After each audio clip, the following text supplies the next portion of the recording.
안녕하세요, 여러분. 굿모닝 행정학 진행하는 여러분의 영디 최영희입니다. 자, 우리 오늘 명절 시작입니다. 다들 알고 계시죠? 네, 명절 시작이고요.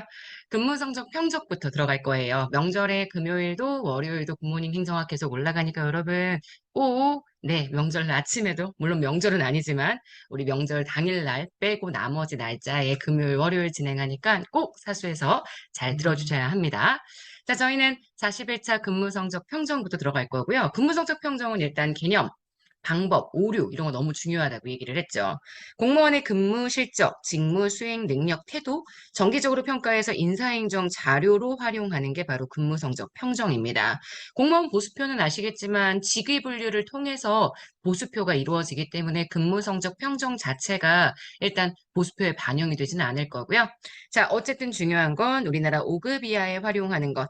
평정 요소 나타내고 그 옆에 등급 나타내는 건 도표식, 평정, 척도표 이렇게 얘기할 수 있을 거고요. 제가 모든 방법을 다 기억하실 필요는 없다고 말씀을 드렸습니다.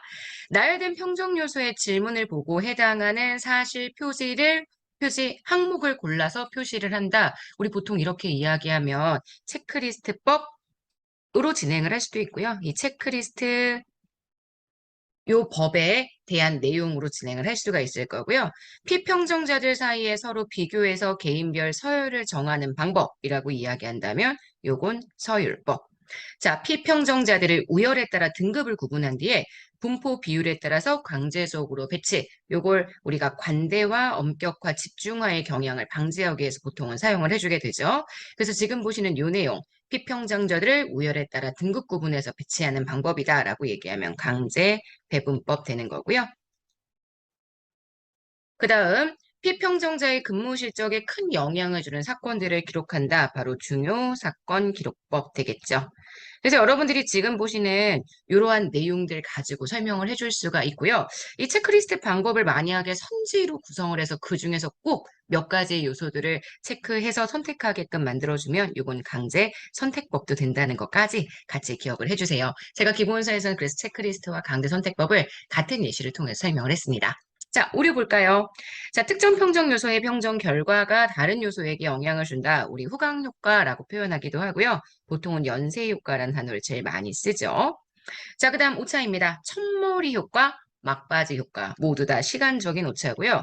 이 시간적인 오차를 줄여주기 위해서 사용하는 방법이 여러분 아시겠지만 요것 때문에 우리가 중요사건 기록법을 사용해주게 되죠. 중간 점수의 점수를 주는 심리적 경향이라고 얘기한다면 집중화, 그리고 평가 결과 우수한 부포에 집중되는 경향, 관대화, 그리고 엄격화 경향도 나타나는 것 알고 계실 거고요. 언제나 일정하게 좋은 점수나 나쁜 점수를 준다라고 이야기한다면 이건 규칙적 오류. 일관성 없는 평정 기근 때문에 문제가 된다라고 이야기한다면 이건 불규칙적인 오류, 총계적 오류가 될 거고요. 사람에 대한 경직적인 편견이나 고정관념으로 발생하는 오류이다라고 이야기한다면 이건 선입견에 의한 오류이다. 이렇게 볼 수 있습니다. 이 오차의 방법들 꼭 기억해 주시고요. 일반적으로 이 연쇄 효과의 오류를 현재 도표식 평정 척도법에서 굉장히 많이 보게 되고요. 우리가 일반적으로요. 여기 나와 있는 집중하나 관대화 또는 엄격화 같은 오류를 해결하기 위해서 대부분 사용하는 방법이 강제 배분법, 그죠? 지금 강제로 배분하는 방법. 이렇게 해서 내용을 봐주시면 될 것 같습니다. 자, 우리나라의 성적평가는 아시겠지만 4급 이상에게 성과 계약을 체결하고 그 성과 계약에 근거를 둔 평가를 진행을 하죠. 자, 그리고 우리나라의 5급 이하에게는요, 실제 근무 성적 평정이 1년에 정기적으로 2번씩 나타나게 된다. 이렇게 정리를 해주시면 될 것 같습니다. 자, 근무 성적 평정에 대한 얘기는 이렇게 해서 정리를 하고요. 자, 그 다음 넘어가 볼까요? 우리 다면 평가에 대한 이야기 해야죠. 다면 평가는 다수의 평가자들이 평가를 하는 거예요. 그래서 유기적인 구조에 부합한다는 게 가장 큰 특징. 평가의 객관성, 공정성, 신뢰성 확보할 수 있고요. 인간관계를 증진시킨다라는 그런 긍정적인 장점도 있습니다. 평가 결과에 대한 피드백을 통해 자기 역량을 강화할 수도 있고요. 또 국민에 대한 충성심이 강화될 수 있죠. 그리고 팀워크가 좋아지는 것도 하나의 장점입니다. 하지만 제일 큰 문제가 바로 인간관계 유지에 너무 급급해진다는 문제. 부하들의 눈치를 본다는 문제가 있기 때문에 다면 평가는 공식적인 자료로는 활용되지 않고요. 참고 자료로만 활용이 되고 있다는 거 알고 계실 거예요. 자, 공무원 보수 가볼까요? 직무의 곤란도 책임도에 따라 직책별로 지급되는 기본급여, 이걸 우리가 기본급이라고 하고요. 보통 일반적으로 기본급의 형태에 생활급이라는 게 있습니다. 이거는 정말 생활비를 주는 거죠. 그리고 우리 연공급이라고 이야기하기도 하고요. 근속급이라고 얘기하기도 합니다. 현재 우리나라의 하위직 공무원 6급 이하에게 적용되는 그러한 봉급 제도이죠. 그래서 연공급, 연공 서열에 따라서 급여를 줄 수도 있고요. 아니면 노동의 가치 기준을 통해서 급여를 줄 수도 있습니다. 내가 직무를 하면 그 직무에 대한 보수를 주게 된다. 이게 직무급이고요. 직위분류제의 보수 체계가 되죠. 그리고 이 직무를 수행하는 능력을 기준으로 해서요. 우리 직능급 직무에 해당하는 능력, 직무를 수행하는 능력에 의한 급여를 지급한다. 이렇게 얘기하죠. 자, 그다음 부가급은 특수한 근무 조건이나 생활 조건들을 고려해서 지급해주게 되고요. 우리나라에 연봉제가 도입되어 있는 그런 공무원들은 5급 이상입니다. 그래서 만약에 정무직이다. 라고 이야기를 해주게 되면 정무직에게 지급되는 연봉은 고정급적 연봉제 이렇게 얘기를 할 거고요. 자, 그다음 두 번째 기본 연봉에 플러스 성과 연봉인데 직무급이 도입되어 있는 기본 연봉 구조를 가지고 있고 게다가 고위공무원단 소속 공무원에게 적용이 된다라고 이야기를 하는 거 보니까 이거는 꼭 외우셔야 합니다. 뭐라고 부르지? 직무성과급이라고 얘기를 합니다. 직무성과급적 연봉제 이렇게 얘기를 하죠. 자, 그다음 기본 연봉 플러스 성과 연봉인데 그 기본 연봉의 직무급은 따로 조정이 안 돼 있습니다. 우리나라의 1급에서 5급 사이의 공무원들에게 적용되는 연봉제, 우리 성과급적 연봉제라고 이야기를 해주게 됩니다. 자, 그래서 이렇게 연봉체계 3개, 그러니까 5급 이상에게는 다 연봉체계가 도입이 되어 있는데 정무직, 그 다음 지금 보시는 고위공무원단, 그 다음 1급에서 5급 사이 이렇게 해서 나뉘어진다는 걸 꼭 기억을 해주셔야 합니다. 자, 마지막 공무원 연금에 대한 이야기 한번 해볼까요? 자, 공무원 연금은 우리나라에서 일단 최초의 공적인 연금이자 직업 공무원 대상으로 한 특수 직역 연금, 사회보험이나 부양원리 두 가지가 다 포함되어 있죠. 그래서 제일 중요한 게 재원을 형성하는 방법, 기금제냐, 비기금제냐, 기금을 미리 마련하느냐, 기금을 마련하지 않느냐, 그리고 이 재원에 대한 부담에서 공무원들의 기여가 들어가느냐, 기여가 들어가지 않느냐. 사실 우리나라의 공무원제는 아시겠지만 기금제, 기여제를 쓰고 있습니다. 그래서 보통은 이게 많이 출제가 되는데 이번에 2022년 지방직에서는요, 이 연금에 대한 구체적인 퍼센트까지 물어보는 형태의 문제가 출제가 되었기 때문에 우리 기출도 복습 스터디 진행할 건데요. 기출 복습 스터디에서는 그렇게 암기하는 내용들도 가보도록 하겠습니다. 자, 이렇게 해서 연금에 대한 얘기까지 마무리를 했고요. 기출 선제 한번 읽어보도록 하겠습니다. 자, 이렇게 나왔어요. 일단 근무성적 평정에 대한 이야기 해볼까요? 자, 현행 평자 제도는 직급에 따라 차별적인 체계를 적용하고 있습니다. 그래서 기준이요. 근무 성적 평정의 기준은 5급이 기준입니다. 그래서 5급 이하 근무 성적 평정이고요. 지금 4급 이상 성과 계약 등의 평가라는 것 기억을 해주셔야 합니다.